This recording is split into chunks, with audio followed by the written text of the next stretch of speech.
வணக்கம். இது ஐபிசி தமிழின் காலை நேர பிரதான செய்திகள். முதலில் தலைப்புச் செய்திகள். நல்லூரில் அசைவ உணவகத்திற்கு எதிராக கவனஈர்ப்பு போராட்டம் சட்டவிரோதமாக அமைக்கப்பட்டுள்ளதாகவும் குற்றச்சாட்டு. கூட்டமைப்பின் பங்காளி கட்சிகள் மன்னிக்க வேண்டும், இலங்கை தமிழரசு கட்சியின் உறுப்பினர் லோகேஸ்வரன் தெரிவிப்பு. யாழில் பாரிய தீ விபத்து விரைந்து செயற்பட்டதால் கட்டுப்பாட்டிற்குள் கொண்டுவரப்பட்டுள்ளது. மதுரை நகரில் வாள்வெட்டு தாக்குதல், சகோதரர்கள் இடையே ஏற்பட்ட மோதலே காரணம். ராஜீவ்காந்தியின் 34வது நினைவு தினம், நினைவிடத்தில் மரியாதை செலுத்திய ராகுல் காந்தி.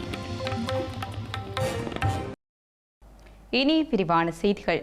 உயிர் தியாகங்களுடைய பெருமதியை பற்றி நான் நன்கு உணர்ந்தவன் என்கிற அடிப்படையிலே அந்த இயக்கங்கள் அது தமிழர்களுடைய விடுதலைக்காக தங்களுடைய உயிர்களை கொடுத்த இயக்கங்கள் எதுவாக இருந்தாலும் அவருடைய தியாகங்கள் மதிக்கப்பட வேண்டியவை என்பதன் அடிப்படையிலே நான் அந்த இயக்கங்களை ஒட்டுக்குழுக்கள் என்கின்ற பொருள்பட பேசியிருந்தால் அல்லது அந்த விடயம் ஒரு தவறான புரிதலுக்கு உட்படுத்தப்பட்டிருக்கமாக இருந்தால் நான் இந்த பொது வழியிலே தமிழ் தேசியத்தினுடைய நலனுக்காக, தமிழ் தேசியத்தினுடைய ஒற்றுமையின் நலனுக்காக நான் பகிரங்க மன்னிப்பு கோருவதோடு எங்களுடைய இலங்கை தமிழரசு கட்சி ஒரு இறுக்கமான ஒரு நேர்த்தியான தலைமைத்துவத்தினால் இன்று வழிநடத்தப்படுகிறது. தமிழரசு கட்சி ஒரு இறுக்கமான தீர்மானத்தை கொண்டிருக்கிறது. தமிழ் தேசிய பரப்பில் இருக்கக்கூடிய மாற்று இயக்கங்கள் அல்லது தமிழ் தேசிய பரப்பில் இருக்கக்கூடிய ஏனைய கட்சிகளை விமர்சிப்பது என்பது எங்களுடைய இலங்கை தமிழரசு கட்சியை பொறுத்தவரைக்கும் அது ஒரு மிகப்பெரிய குற்றமாக பார்க்கப்படுகிறது. எனவே அந்த கட்சியினுடைய தீர்மானத்தை நான் மீறி இருக்கிறேன். எனவே இலங்கை தமிழரசு கட்சியினுடைய தலைமையிடமும் என்னுடைய அந்த வார்த்தை பிரயோகங்களினால் மன ரீதியாக அல்லது உளவியல் ரீதியாக பாதிப்படைந்திருக்கக்கூடிய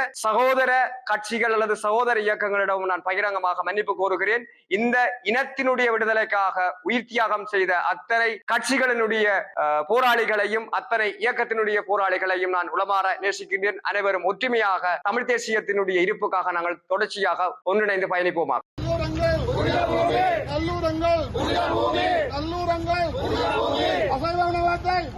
சைவ அமைப்புகள் ஏற்பாட்டில் நேற்று தினம் மாலை குறித்த போராட்டம் முன்னெடுக்கப்பட்டுள்ளது.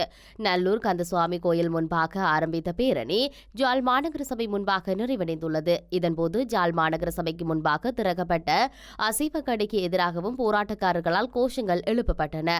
போராட்டத்தில் சைவ சமய தலைவர்கள், அரசியல் கட்சிகளின் உறுப்பினர்கள், சைவ சமய ஆர்வலர்கள், பொதுமக்கள் என பலர் கலந்து கொண்டுள்ளனர்.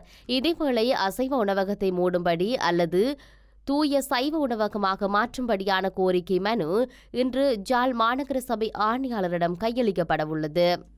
ஜனாதிபதி அன்றகுமார திசாநாயக்கா யுத்த வெற்றி கொண்டாட்டத்தில் உரையாற்றிய போது ஒரு விடயத்தை அவர் தெளிவாக சொல்லியிருந்தார். தற்போது வடக்கிலும் தெற்கிலும் இனவாதம் மேலெழும்பி வருவதாகவும் அது ஆட்சியை அதிகாரத்தை கைப்பற்றும் நோக்கத்திலும் நாட்டை குழப்பும் நோக்கத்திலும் தான் அந்த செயற்பாடுகள் முன்னெடுக்கப்படுவதாக அவர் சொல்லியிருக்கிறார்.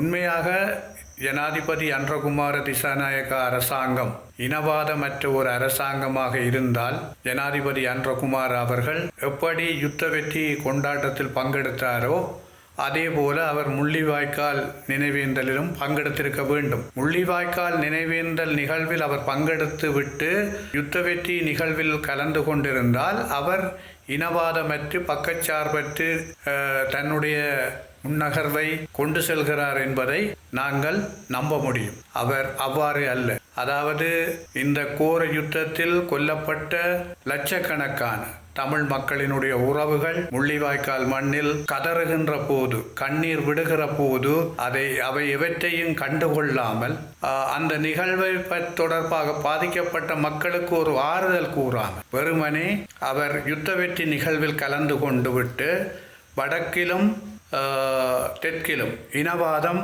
மேலெழும்பி இருப்பதாக சொல்வது மிக ஒரு வேதனையான விடயம் மாத்திரமல்ல, பாதிக்கப்பட்ட மக்களுக்கு ஜனாதிபதியாக வந்து என்ன செய்ய போகிறார் என்பதை கூட அவர் தெளிவாக சொல்லவில்லை. யாழ்ப்பாண நெல்லியடி நகர் பகுதியில் இன்று அதிகாலை தீ விபத்து ஒன்று ஏற்பட்டுள்ளது.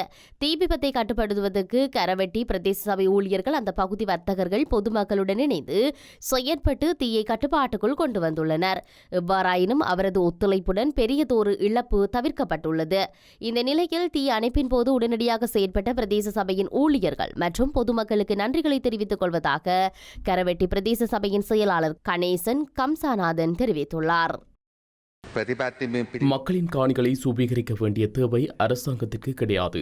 வடக்கு மாகாணத்தில் தேசிய மக்கள் சக்தி அமோக வெற்றி பெற்றுள்ளது. வடக்கு மாகாணத்தை பிரதிநிதித்துவப்படுத்தி 3 உறுப்பினர்கள் எம்முடன் இருக்கின்றார்கள். இவ்வாறான நிலையில் நாங்கள் ஏன் வடக்கு மாகாண மக்களுக்கு அநீதி இழைக்கும் வகையில் செயற்பட வேண்டும்? இந்த வர்த்தமானி தொடர்பில் தமிழ் பிரதிநிதிகள் பல விடயங்களை முன்வைத்துள்ளார்கள். தமிழ் மக்களின் காணிகளில் பிரிதொரு தரப்பினரை குடியேற்ற வேண்டிய தேவை எமக்கு கிடையாது.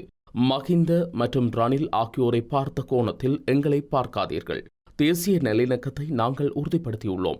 காணி பிரச்சினைகளுக்கு தீர்வு காணும் பொருட்டு 9 மாகாணங்களையும் வரையறுத்து இந்த வர்த்தமானி பிரசுரிக்கப்பட்டுள்ளது. வடக்கு மாகாணத்துக்கு மாத்திரம் பிரத்யேகமாக பிரசுரிக்கப்படவில்லை. காணி பிரச்சினைக்கு தீர்வு காண்பதற்கு காணி அமைச்சு மற்றும் சுற்றாடல் அமைச்சு ஒன்றிணைந்து கூட்டு பத்திரத்தை அமைச்சரவைக்கு சமர்ப்பிக்க தீர்மானித்துள்ளது. துவிச்சக்கர வண்டி திருட்டு சம்பவத்துடன் தொடர்புடைய குருநகர் பகுதியைச் சேர்ந்த 40 வயது மதிக்கத்தக்க நபர் ஒருவரை ஜாழ் மாவட்ட குற்றத்தடுப்பு பிரிவினர் கைது செய்துள்ளனர். அவர்களிடம் மேற்கொண்ட விசாரணைகளுக்கு அமைய கிரோயின் மற்றும் துவிச்சக்கர வண்டிகளும் கைப்பற்றப்பட்டுள்ளன. அவரினால் 2-3 மாதங்களாக நல்லூர், ஜாழ் நகர பகுதி, KKS வீதி போன்ற இடங்களில் திருடப்பட்ட ஆண்கள் பயன்படுத்தும் 5 துவிச்சக்கர வண்டிகளும் 11 பெண்கள் உபயோகிக்கும் துவிச்சக்கர வண்டிகளும் அடங்கலாக 16 துவிச்சக்கர வண்டிகளை மாவட்ட குற்றத்தடுப்பு பிரிவினர் கைப்பற்றியுள்ளனர். துவிச்சக்கர வண்டிகளின் உரிமையாளர்கள் இருப்பின் தகுந்த அடையாளங்களை காண்பித்து துவிச்சக்கர வண்டிகளை பெற்றுக்கொள்ளுமாறு காவல்துறையினர் பொதுமக்களிடம் கேட்டுக் கொண்டுள்ளனர். பதுளை நகர மத்தியில் 2 சகோதரர்களுக்கு இடையே ஏற்பட்ட மோதலில் மூத்த சகோதரர் இளைய சகோதரரை வாளினால் வெட்டி கடுமையாக தாக்கியுள்ளார். பதுளை நகர மையத்தில் மணிக்கூட்டு கோபுரத்துக்கு அருகாமையில் நேற்றைய தினம் மாலை ஒரு சகோதரர் தனது சகோதரர் மீது சரமாரியான வாழ்வீச்சு ஊடாக காயப்படுத்தி தாக்கியுள்ளார். வாழ்வெட்டு தாக்குதலுக்குள்ளான நபர் பல வெட்டு காயங்களுடன் பதுளை மாகாண வைத்தியசாலையில் சிகிச்சைகளுக்காக அனுமதிக்கப்பட்டுள்ளார். வாழ்வெட்டு தாக்குதலை மேற்கொண்ட நபர் காயமடைந்தவரை காப்பாற்ற முயன்றபோது அனைவருக்கும் அச்சுறுத்தல் கொடுக்கும் வகையில் எச்சரித்துள்ளார். எனினும் பல பொதுமக்கள் இந்த சந்தர்ப்பத்தில் பார்வையாளர்களாக பார்த்துக் கொண்டிருந்த சந்தர்ப்பத்தில் பாதுகாப்பு உத்தியோகத்தர் ஒருவர் குறித்த சந்தேக நபரை கைது செய்ய முயற்சித்துள்ளார். சம்பவம் தொடர்பாக பதுளை மாவட்ட குற்றத்தடுப்பு காவல்துறை மற்றும் குற்ற தடவியல் காவல்துறையினர் வாழ்வெட்டு தாக்குதல் சம்பவத்தின் விசாரணைகளை மேற்கொண்டு வருகின்றனர். இலங்கையில் பலத்த மழையுடனான வானிலை காரணமாக பல மாவட்டங்களுக்கு மண்சரிவு அபாய எச்சரிக்கை விடுக்கப்பட்டுள்ளது. கொழும்பு, காலி, களுத்துறை, கண்டி, ரத்னபுரி, கிகாலை உள்ளிட்ட மாவட்டங்களின் சில பகுதிகளுக்கு மண்சரிவு எச்சரிக்கை விடுக்கப்பட்டுள்ளது. இந்த எச்சரிக்கையானது இன்று பிற்பகல் 2 மணி வரை நடைமுறையில் இருக்கும் என தேசிய கட்டிட ஆராய்ச்சி நிறுவனம் தெரிவித்துள்ளது. இடியுடன் கூடிய மழை, பலத்த காற்று மற்றும் மின்னல் தாக்கங்களினால் ஏற்படக்கூடிய ஆபத்துகள் தொடர்பில் பொதுமக்கள் அவதானத்துடன் செயற்படுமாறு கேட்டுக் கொள்ளப்பட்டுள்ளனர். முன்னாள் பிரதமர் ராஜீவ் காந்தியின் 34வது நினைவு தினத்தை முன்னிட்டு காங்கிரஸ் தலைவர்கள், நிர்வாகிகள், தொண்டர்கள், பொதுமக்கள் என அனைவரும் ராஜீவ் காந்திக்கு மரியாதை செலுத்தி வருகின்றனர். அந்த வகையில் டெல்லி வீர்பூமியில் ராஜீவ்காந்தி நினைவு மண்டபத்தில் காங்கிரஸ் தலைவர் மல்லிகார்ஜுன் கார்கே, மக்களவை எதிர்க்கட்சித் தலைவர் ராகுல் காந்தி ஆகியோர் மலர்தூவி மரியாதை செலுத்தினர். அவர்களுடன் காங்கிரஸ் நிர்வாகிகள் மற்றும் தொண்டர்களும் மரியாதை செலுத்தினர். செய்திகளின் நிறைவாக மீண்டும் தலைப்புச் செய்திகள். நல்லூரில் அசைவ உணவகத்திற்கு எதிராக கவனஈர்ப்பு போராட்டம் சட்டவிரோதமாக அமைக்கப்பட்டுள்ளதாகவும் குற்றச்சாட்டு. கூட்டமைப்பின் பங்காளி கட்சிகள் மன்னிக்க வேண்டும், இலங்கை தமிழரசு கட்சியின் உறுப்பினர் லோகேஸ்வரன் தெரிவிப்பு. யாழில் பாரிய தீ விபத்து விரைந்து செயற்பட்டதால் கட்டுப்பாட்டிற்குள் கொண்டுவரப்பட்டுள்ளது. பதுளை நகரில் வாழ்வெட்டு தாக்குதல், சகோதரர்கள் இடையே ஏற்பட்ட மோதலே காரணம். ராஜீவ்காந்தியின் 34வது நினைவு தினம், நினைவிடத்தில் மரியாதை செலுத்திய ராகுல் காந்தி. இத்துடன் IBC தமிழின் காலை நேர பிரதான செய்திகள் நிறைவு பெற்றன. உடனுக்குடன் செய்திகளை அறிந்து கொள்ள ibctamil.com என்ற எமது இணையதளத்தை பார்வையிடுங்கள். வணக்கம்.